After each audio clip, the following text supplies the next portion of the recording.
Good morning, everybody. This is Diggs. It's another beautiful day out here in the Pacific Northwest. We had a lot of fun running off to the dog park today and enjoying the wonderful weather. Today, we're going to be talking about the Carbuncle raid, which is going to be coming out starting tomorrow. It's also going to be coinciding with the Kraken rare monster raid as well. We're going to be talking about what you need to prepare, what you should be expecting going into this. Let's go ahead and dig in.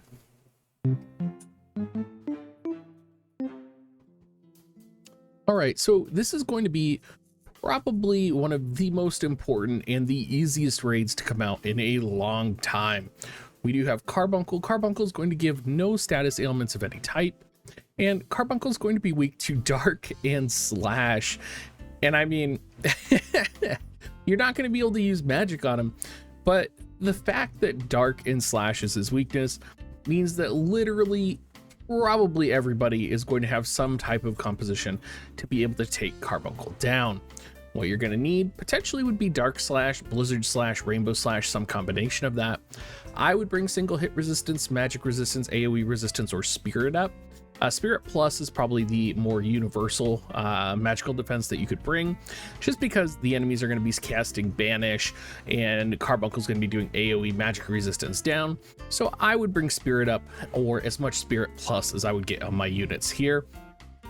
Taking a look at kind of what the bonus units are and what the actual reward from the raid is, we do have Dwayne, Camillo, Moore, Corwell, and Zazan. I think most formations are going to be utilizing Dwayne. If you don't have Dwayne, you could throw Camillo in, you could throw Zazan in. I think realistically any type of Slash composition will be able to clear this quite easily. The gear that we're racing for here is going to be the Riding White Marshmallow. As it gets up there, it does get more accuracy, so the +5 version has 20 accuracy on it. But you're going to want multiple versions, and I would recommend getting like 1 +5, and then I would get like 3, probably 4 or 5 even max level just regular white marshmallows, just because they offer 25% confusion, paralysis, sleep, petrify, and poison resistance, which of course, if you're thinking about enemies that are going to be using those abilities like Malboros, right? This is going to be very effective against them. And this is one of the only sources of petrify resistance you'll find in the game. And similarly, one of the few only sources of sleep resistance. So definitely a piece of gear that you're going to want to have. And when you need it and don't have it, you are definitely going to be kicking yourself for not making multiple versions of these. Similarly, the Elf's Cloak is also going to be farmable from this event, which does give confusion resistance up as well. So that is also another thing you could be farming for confusion resistance, which would also be helpful. Now, I did throw together just kind of what you're going to need and what you should be thinking about. Pretty much Dark units or Blizzard units. Make sure you have Diablo so you can bring light resistance, Omega for magic resistance. You could also, if you're on the ice side of things, look at Odin for single hit resistance, a little bit more accuracy up. You could go Fenrir for magic resistance. And of course you can go, any kind of variety of buffing VCs that you're going to need. Espers are pretty unique, pretty situational. The one thing I would say though, looking at Espers, there was a time where Nether Beast Killer was really important. And I think we're approaching a time now where it's more important that we have kind of elemental synergy and buffs. So if I was going to take a dark composition, while Fenrir and Leviathan would be good, I would much rather take Omega, Behemoth, and Demon Wall, just because that's going to give me light resistance. In Omega and Behemoth's case, I'm also going to get dark attack, potentially some slash attack. So they might actually be a little bit better than the Nether Beast Killer, and that's just strictly because these cards or these Espers are not fully 3-starred yet. So something to consider and monitor going into the future. You could bring magic resistance Espers, you could bring light killer Espers.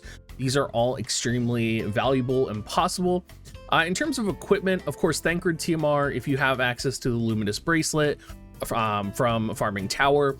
Really important, Phoebe's TMR is often forgotten, and it gives light resistance up 10, agility +5. So when you're farming this content, it's really easy. You could just build light resistance, you could just build magic resistance, you could build spirit.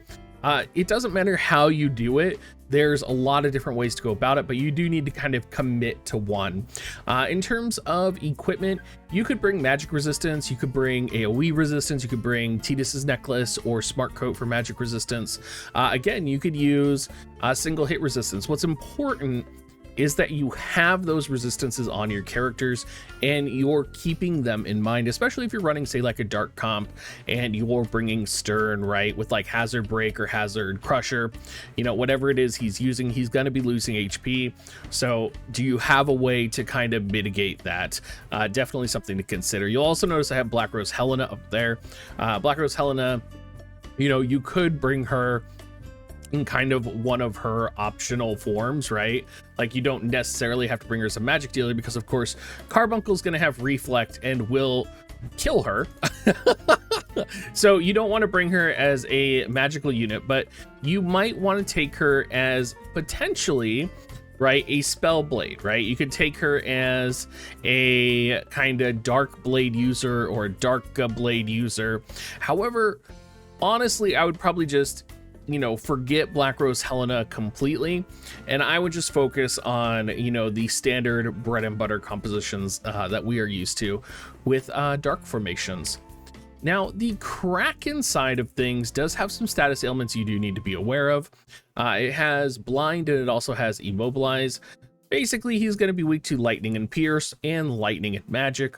And I think what's great about this is Global has had like 2 free Lightning units that both have these weaknesses, right? We've had 9S and we've also had Silma recently. So both of these are going to be amazing units for this.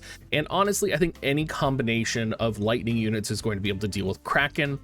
It's not something that is too scary, I don't think. And with Magic minus 15%, you could also throw in, like, you know, you could just go Black Rose Helena. You could go any, you know, you could go Yuna. You can just throw anything in here and you'll probably be able to take him out. Some other things to consider going in here. You could do Sid. You could do 9S. I honestly will probably run like Silma, 9S, and just take all of my 120 lightning units.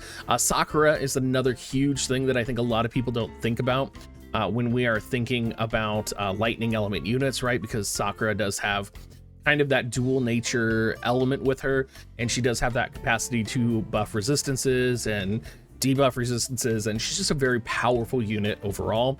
In terms of espers, Ramu and Coral, of course, are going to be good. You might find that even Frederica with the Kraken's missile resistance is still going to be good here, just because the Kraken, I mean, he has resistances, but they're not that high. You're going to be able to put together like any type of a lightning formation and probably clear him out. I did put Siren and Leviathan in here if you do have the Esper Residence, just because they are the 2 Espers that do have water resistance up significantly on their board. And I think that's probably going to be a pretty good thing to set, just because there's not very many lightning espers or very many espers that would really go along with this. So I do think Siren and Leviathan built for water resistance might actually be pretty good. Now, of course, we do have 2 pieces of gear that do give you blind resistance. We do have the Brave XV's Universe event item, and we do have the Silver Spectacles from our recent event. So you could use either one of those. I would also recommend bringing the Tide Ring for more water resistance. Any of the lightning up equipment, that's going to be the Coral Sword, that's going to be 9S's Spear. And of course, if you have Naya's TMR leveled up, that is going to give an additional 10% water resistance if you do put it on a unit. So there's just so much going on here. It should be relatively easy. I don't think the Kraken will be extremely difficult. I actually bet you that Silma will probably be able to even solo it depending on the formation that you choose, right? Like maybe you'll go like Silma, Alim, 9S, right? And maybe your 9S is like level 1 and Alim is level 1, but you're still giving those mastery abilities to Silma. So definitely a possibility here. Of course, Orlando also has Black Crescent Lion, which would give him blind resistance. I mean, it's going to be pretty easy. I think Silma is going to be the way to go. And I think just seeing like a Silma, Skahal, Salir with 9S thrown in, or some type of like just a bonus unit randomly thrown in there, because you do have to bring a bonus unit, right? So Skahal is a medium bonus unit, but maybe you just slip more in, right?